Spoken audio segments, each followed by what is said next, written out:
Selamat pagi sahabat, pagi ini materi kita, pembahasan di video ini mungkin agak sedikit melenceng dari topik pertanian. Akan tetapi ini tidak kalah pentingnya sahabat, karena materi atau topik pembahasan kita kali ini bisa merubah hidup kita menjadi jauh lebih berkualitas.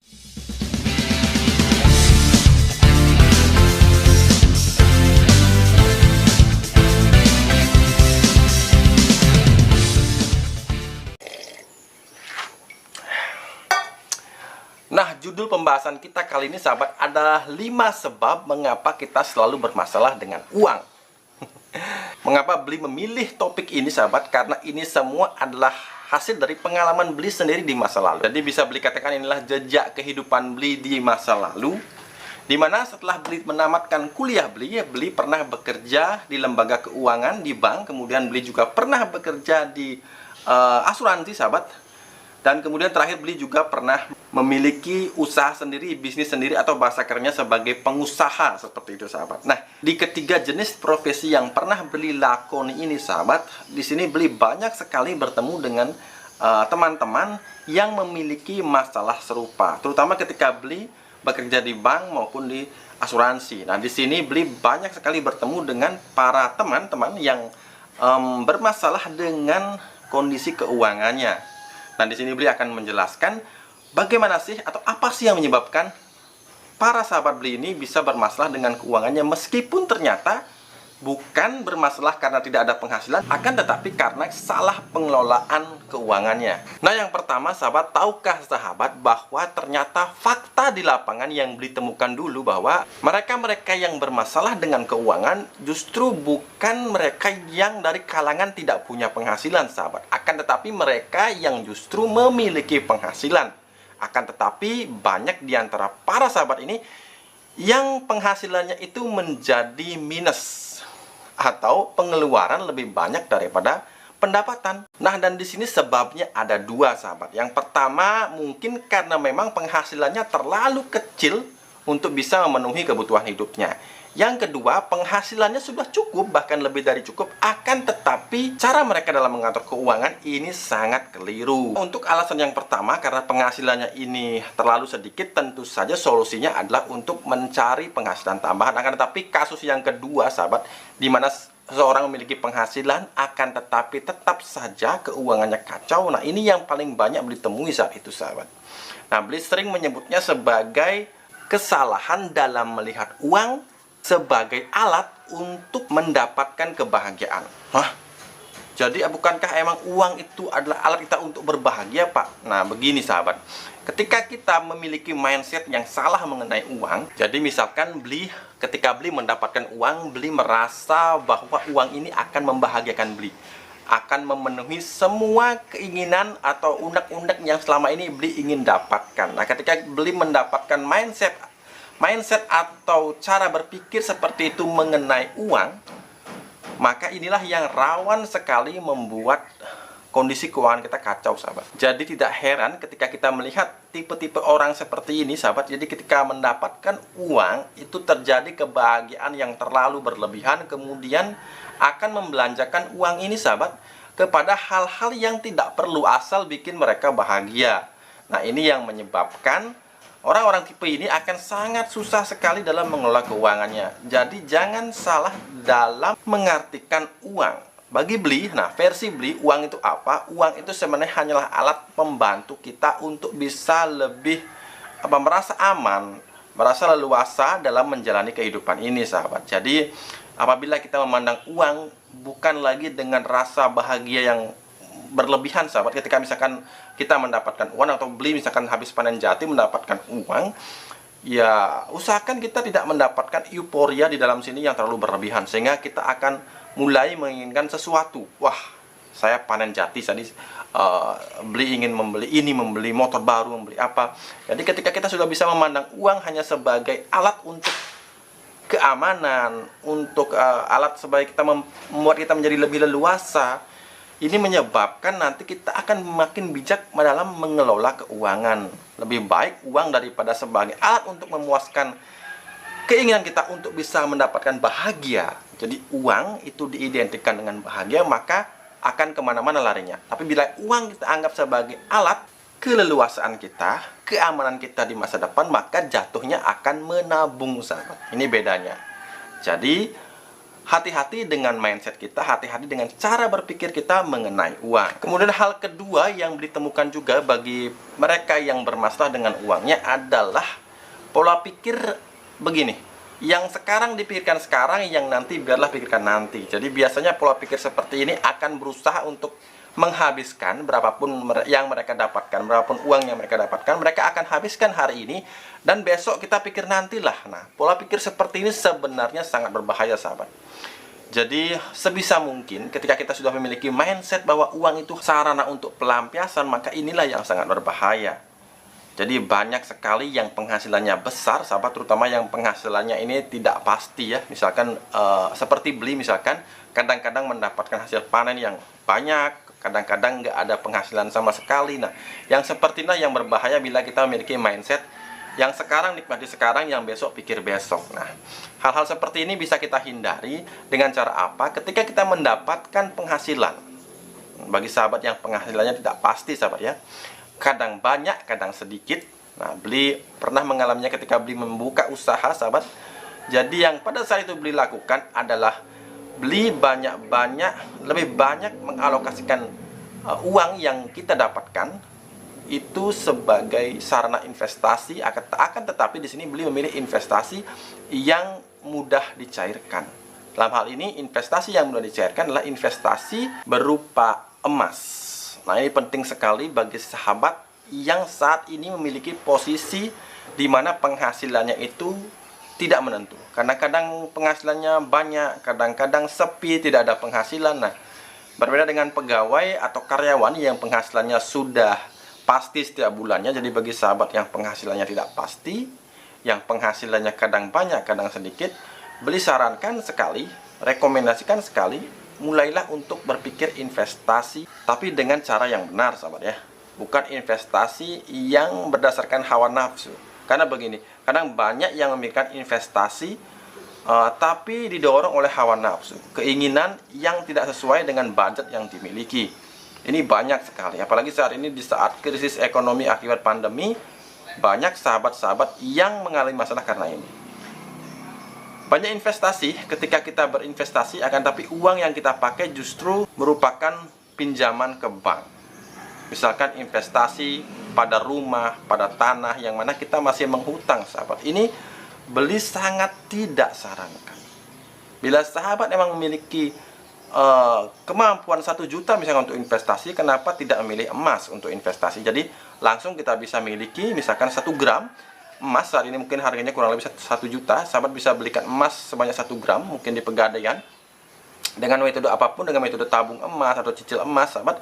Daripada kita harus memaksakan diri untuk membayar DP, kemudian kita menganggap itu investasi, saya memiliki rumah di sini di lokasi A, B, C, D, akan tapi sebenarnya itu belum kita miliki. Jadi itu sebenarnya adalah hutang, sahabat, bukan investasi.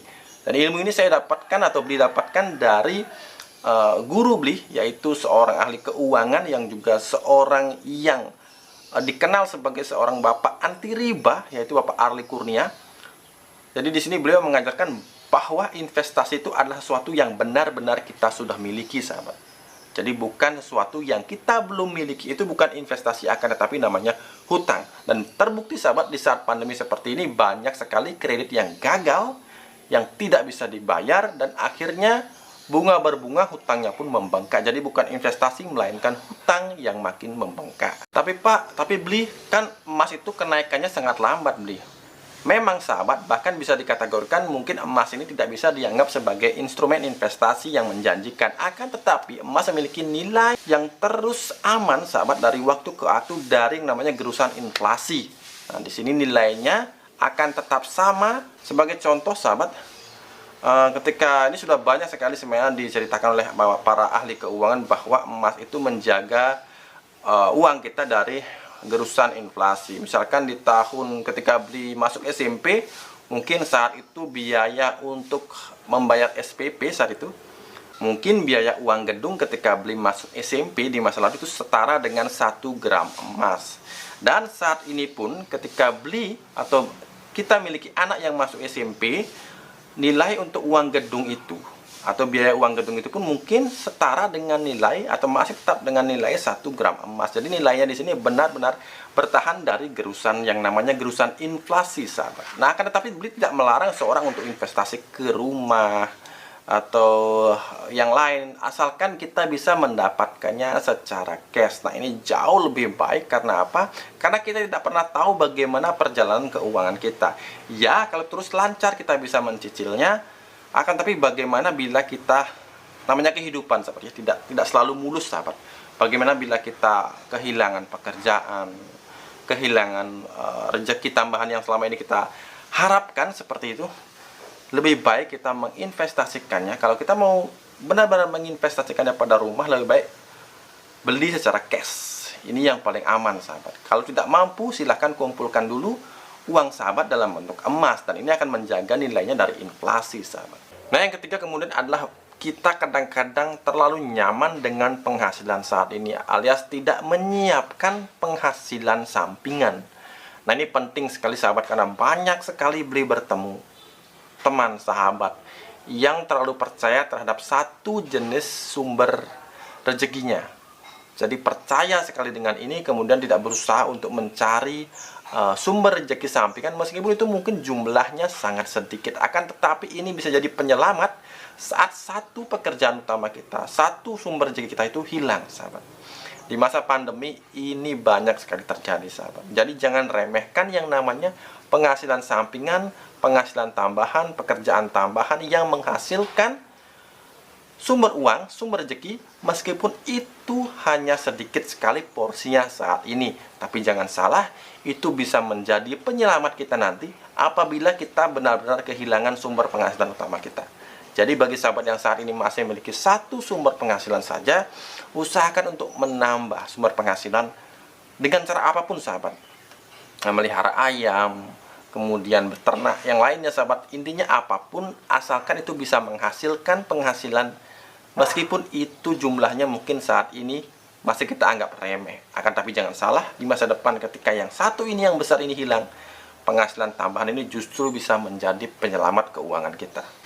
Yang keempat sekarang, sahabat ya, ini adalah kembali lagi yang ada di dalam sini, karakter kita yang kurang bersyukur terhadap penghasilan atau apa yang kita miliki saat ini.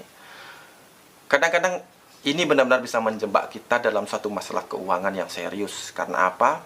Karena dari banyak kasus yang Beli temukan di masa lalu, banyak mereka yang merasa kurang saja ketika meskipun mereka penghasilan yang sudah cukup, mereka memiliki tabungan, akan tetapi tabungannya ini bisa lenyap seketika karena ingin memiliki sesuatu yang mereka rasa mereka belum miliki, dan mereka masih punya ambisi untuk memiliki yang lebih baik lagi, yang lebih baik lagi, yang lebih baik lagi. Padahal mungkin dari sisi kebutuhan itu tidak perlu, sahabat. Misalkan Beli anggap contoh Beli sendiri ya, karena ini agar tidak menyinggung orang lain. Anggaplah Beli misalkan orang yang kurang bersyukur, maka Beli akan, ketika Beli memiliki rezeki, Beli akan mengganti sepeda motor Beli yang misalkan masih layak digunakan, akan tapi karena di sini Beli merasa orang lain lebih bagus sepeda motornya, maka Beli membeli sepeda motor yang lebih bagus lagi, sahabat. Ketika tetangga mengganti dengan yang lebih mahal, Beli juga ingin menggantinya dengan yang lebih mahal lagi. Nah, inilah yang Beli sebut sebagai rasa kurang bersyukur terhadap apa yang dimiliki. Ini sangat menjebak kita masuk ke lubang permasalahan ekonomi. Dan banyak juga contohnya yang sudah Beli temukan. Jadi pandai-pandai bersyukur, pandai-pandai untuk menerima segala sesuatunya sesuai dengan porsinya, sahabat. Ketika kita banyak-banyak bersyukur, sahabat, dirasa dalam ajaran agama apapun pasti diajarkan untuk selalu bersyukur. Bersyukur bukan berarti pasif, menyerah, pasrah, bukan, sahabat. Bersyukur itu artinya kita bisa memporsikan rasa syukur atau rasa nikmat yang kita harus sadari. Oh, Beli memiliki misalkan Honda Beat, dan Beli merasakan dengan Honda Beat ini Beli sudah bisa sangat terbantu kemana-mana, tidak perlu jalan kaki, tidak perlu ontel sepeda, sahabat. Nah, di sini akan muncul rasa bersyukur, dimana mungkin motor Beli adalah motor yang paling murah di lingkungan Beli, misalkan, sahabat. Motor ini adalah motor yang paling murah di lingkungan Beli, akan tapi dengan rasa syukur yang mendalam, maka motor ini terasa mahal. Karena apa? Karena motor ini sudah kita sadari bahwa sangat berarti bagi kita, membantu kita dibandingkan bila beli harus berjalan kaki dari satu lokasi ke lokasi lainnya, sahabat. Jadi bersyukurlah. Nah, kemudian yang terakhir, sahabat, yang sering kita luput karena mungkin kita menganggap ini tidak ada hubungannya dengan rezeki kita nantinya, akan tetapi ini sangatlah berguna. Jadi susah dijelaskan memang hubungannya seperti apa, akan tetapi poin kelima adalah banyaklah bersedekah, sahabat. Bila kita memang memiliki kemampuan yang baik, maka manfaatkan itu dengan cara bersedekah. Pernah membaca satu buku yang namanya intinya ada kekuatan dari sedekah. Ketika kita bisa berbuat kebaikan, membantu orang lain, sahabat, maka kebaikan itu akan berbalik kepada kita. Meskipun tidak sekonyong-konyong saat itu, sahabat. Akan tapi ini seperti investasi juga, sahabat. Akan tapi investasi yang sifatnya tidak kasat mata, akan tapi ini bisa mempermudah jalan kita di masa depan. Seperti itu. Kalau di Bali disebutnya dengan karma baik.